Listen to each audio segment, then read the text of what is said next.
Muy buenos días mis queridos estudiantes, hoy os traigo un vídeo súper interesante y que me habéis pedido muchísimos de vosotros. Hoy os voy a enseñar a cómo tramitar las becas del Ministerio de Educación. Como ya sabréis, estas becas las ofrece el Gobierno de España, tanto para estudiantes que quieran estudiar bachillerato, grado superior, grado medio, grados universitarios, másters, etc. Así que te voy a explicar un poquito de qué trata esta convocatoria, qué cuantías económicas se incluyen y cómo la puedes solicitar. Tienes que cumplir tanto unos requisitos generales como unos requisitos académicos como unos requisitos económicos que te dejaré enlazados aquí en mi perfil de la biografía para que puedas ver si los cumples o no. Las cuantías económicas que te pueden conceder varían en función de tu situación académica, de tu situación económica y además de si vas a cursar estudios universitarios o estudios no universitarios. Si vas a estudiar estudios no universitarios, estas son las cuantías que puedes obtener en función de lo que comentaba antes, de tu situación personal. Y si vas a hacer estudios universitarios, aquí tienes los componentes de la beca a los que puedes optar. Como novedad, este año se ha aumentado la cuantía fija ligada a la residencia. Eso quiere decir que aquellos que ibais a estudiar fuera, en un piso de estudiantes, por ejemplo, por motivos académicos, porque quizá la universidad estaba muy lejos de vuestro domicilio familiar, ahora en vez de daros 1.700 euros que se daba anteriormente, esta cuantía pasará a los 2.500 euros. Y sin mucha más dilación, vamos a empezar a enseñaros a tramitar paso a paso las becas del ministerio. En primer lugar, yo pongo Becasmec en Google directamente y me voy, por ejemplo, al segundo enlace que pone becas y ayudas a alumnos de niveles postobligatorios. Vemos que nos presenta el plazo, que es del 27 de marzo hasta el 17 de mayo, y le daremos acceso al servicio online. Nos va a indicar que nos creemos un nuevo usuario en la sede electrónica en caso de que no lo tuviéramos, y si ya lo teníamos, con el DNI y la contraseña que pusimos en años anteriores ya serviría. Os voy a enseñar. Aquí nos indica si no está registrado, por favor regístrese. Entonces en este enlace daríamos a registro de persona física y aquí veríais que tenemos que indicar nuestro nombre, nuestro primer apellido, segundo apellido, la fecha de nacimiento, el tipo de documento, si es DNI o NIE, como podéis ver, o otro, el número de documento, el número de soporte, que os dejo aquí donde lo podéis encontrar en el DNI o en el NIE, y sobre todo poned una buena contraseña, que os acordéis, repetir la contraseña y un correo electrónico. Por favor, no pongáis los correos electrónicos que os dan en el instituto, poned uno personal que siempre vayáis a tener acceso, porque pensad que el día de mañana, cuando el instituto os borre ese correo electrónico, no vais a poder acceder a las notificaciones que os envíe el Ministerio de Educación. Así que por favor, un correo electrónico personal, además de un teléfono móvil al que siempre tengáis acceso también, chicos. Como consejo también os diría que en el nombre, el primer apellido y el segundo apellido lo pongáis tal y como aparece en el DNI. Es decir, si os llamáis María del Carmen, no pongáis María Carmen, poned María del Carmen.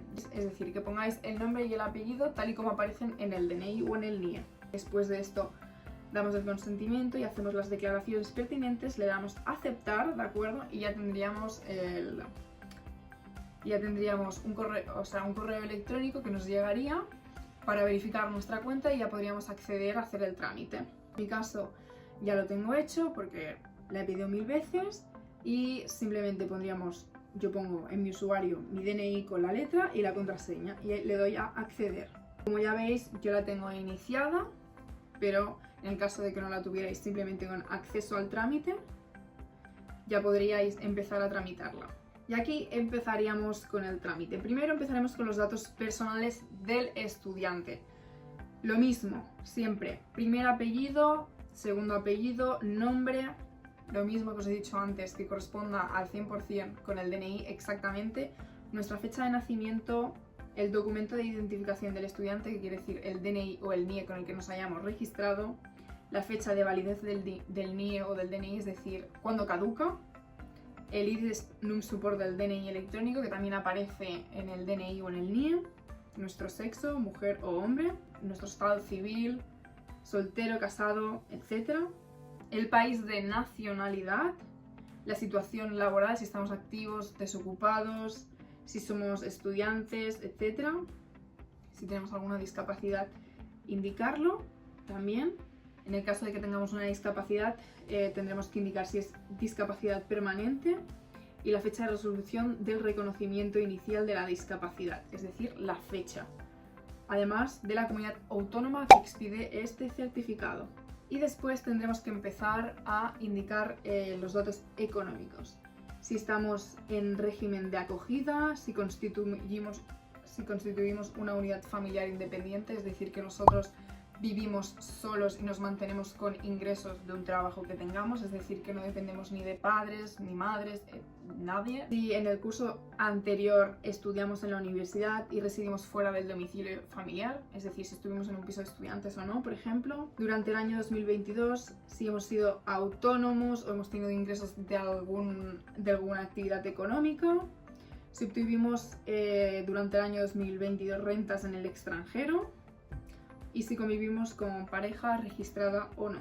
Debe presentar la declaración de renta en Navarra o País Vasco, que indica si sí o si no en función de vuestra situación. Y después ya empezaremos a indicar los datos del domicilio familiar, es decir, los datos de donde vivamos con nuestros padres, madres, hermanos, etc. Indicamos si el domicilio es en España, si no, la calle, el domicilio, el número, escalera, piso, letra, lo que queráis, qué provincia, la localidad del municipio y sobre todo el código postal. Después, datos sobre la residencia que habitará durante el curso 2023-2024. Si ya sabemos que durante el próximo curso, que empieza en septiembre, nosotros residiremos fuera del domicilio familiar por motivos académicos, indicamos que sí, y aquí nos hará indicar en qué piso residiremos, ¿de acuerdo, chicos? El tipo de vivienda, etcétera. Igual que hemos hecho con el domicilio familiar, pero con el piso de estudiantes con el que vayamos a residir. Si aún no lo sabemos, no os preocupéis porque simplemente indicamos que no. Y en septiembre se volverá a abrir este formulario para acabar de rellenar aquellos datos académicos o datos que aún desconozcamos. Los bancarios, que es la cuenta donde vamos a recibir el importe de la beca. Sobre todo, chicos, verificad que estáis como titulares o cotitulares, porque si no, no os van a ingresar el dinero. Es decir, si vuestra cuenta del banco es que añadéis aquí está a nombre de vuestro padre o madre, no os lo van a poder ingresar, vais a tener que estar vosotros como titular o cotitular. Y una vez rellenado todo esto, pasamos a la segunda página. Aquí, chicos, ya empezamos a trabajar con los miembros de la unidad familiar. Aquí indicamos número de miembros que componen la unidad familiar, incluido el estudiante. Si por ejemplo somos papá, mamá, yo y el hermano, sois 4, ¿de acuerdo? Indicamos 4. Si sois 3 hermanos, pues indicamos 5, eso ya depende del número de hermanos, número de abuelos o la unidad familiar de la que estéis compuestos, ¿de acuerdo? Empezamos a añadir uno por uno el familiar. Indicar, por ejemplo, en el caso del padre, la madre o el hermano, el primer apellido, su segundo apellido, el nombre y el tipo de parentesco, ¿no? Por ejemplo, padre, madre, hermano, abuelo, cónyuge, hijo, pareja registrada o no, otro parentesco, ¿de acuerdo? Después indicamos si este familiar es extranjero o no, qué tipo de documento tenemos para registrarlo y su fecha de nacimiento. Además del estado civil, la situación laboral y respondemos estas preguntas. Si durante el año ha sido autónomo, si ha declarado en el extranjero y si debe presentar la declaración de la renta en Navarra o País Vasco. Esto lo tenéis que hacer uno por uno con todos los miembros que a fecha de 31 de diciembre de 2022 hayan formado parte de vuestra unidad familiar. Muy bien, chicos, una vez añadidos todos los familiares que componen nuestra unidad familiar, pasaremos a responder las situaciones que declara el estudiante que deberán justificarse que concurran al 31 de diciembre de 2022. Simplemente deberemos responder cuál es la profesión del sustentador principal de la familia, es decir, aquella persona que gane más dinero en nuestra familia, qué ocupación realiza. Tenéis un montón de opciones. A lo mejor no aparece la opción exacta, pero simplemente tenéis que poner la que más se adapte, la que más se acerque, ¿de acuerdo? Si tenemos condición de familia numerosa, general o especial, y en el caso de que sí que lo tengamos, tenemos que poner el número de carnet de familia numerosa, la fecha de expedición, su fecha de caducidad, el número de hijos que tienen el beneficio de título de familia numerosa y la comunidad autónoma que expida este carnet. Seguidamente tenemos que indicar si tenemos orfandad absoluta a fecha del 31 de diciembre y si pertenecemos a una unidad familiar monoparental. Una vez hecho esto, pasamos a la tercera y última hoja de la solicitud de la beca del ministerio, donde tendremos que rellenar los datos académicos del curso actual, ¿de acuerdo? O el anterior, el último que hayamos realizado. Responderemos, ¿posee algún título académico oficial? Indicamos si sí o si no. Indique el año académico del último curso que ha realizado, es decir, el último año que hayamos dejado de estudiar o si estamos realizando unos estudios, por ejemplo 2022-2023. El centro donde estudia está en España, sí o no. Son estudios universitarios.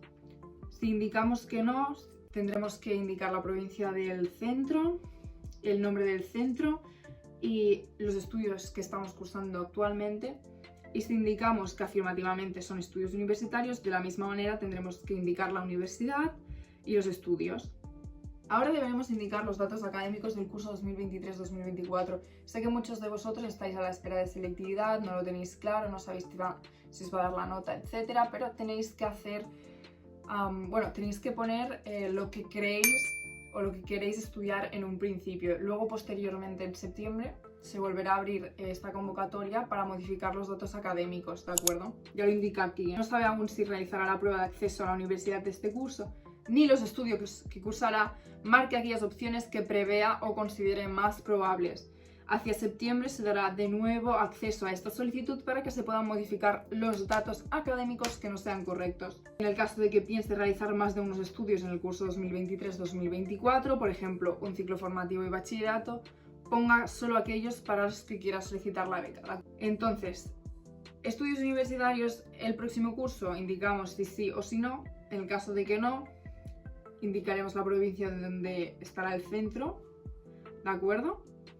El nombre del centro, los estudios que cursaremos en dicho centro, como por ejemplo primero o segundo de bachillerato, el curso, primero, segundo, tercero, cuarto, lo que sea. En el caso de que sean enseñanzas artísticas, deberemos indicar el número de horas lectivas, indicar si son estudios de oferta específica para personas adultas o bachillerato nocturno de más de 2 años, indicar si son estudios presenciales, no presenciales o semipresencial y la distancia en kilómetros entre el centro y el domicilio familiar. Solo indicamos los kilómetros de ida, podéis mirarlo hasta en el Google Maps. Si afirmativamente sean estudios universitarios, cambia un poquito la cosa. Nos pregunta si vamos a realizar la EBAU o la prueba de acceso, indicamos sí. Entonces debemos indicar la universidad examinadora en la que vayamos a realizar esta prueba, ¿de acuerdo?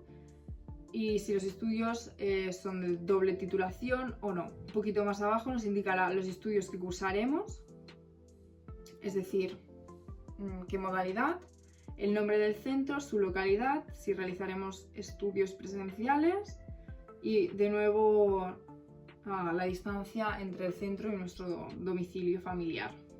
En el caso de que indiquemos que no vamos a realizar la prueba de acceso a la universidad, simplemente indicamos la universidad en la que nos matricularemos y de nuevo todo lo mismo. Y una vez con esto hecho ya habríamos acabado nuestra solicitud, podríamos indicar y darle a firmar y presentar la solicitud. Aquí tenéis un apartado para observaciones que desea hacer constar el estudiante, como por ejemplo alguna situación familiar en especial o algo que queráis indicar para la persona que vaya a tramitar vuestra beca, y ya estaríamos de tramitar esta beca. No la dejéis en borrador, que el estado os aparezca como presentada, porque si no, no la llegarán a tramitar y por lo tanto nos la van a tramitar, bueno, nos la van a conceder básicamente.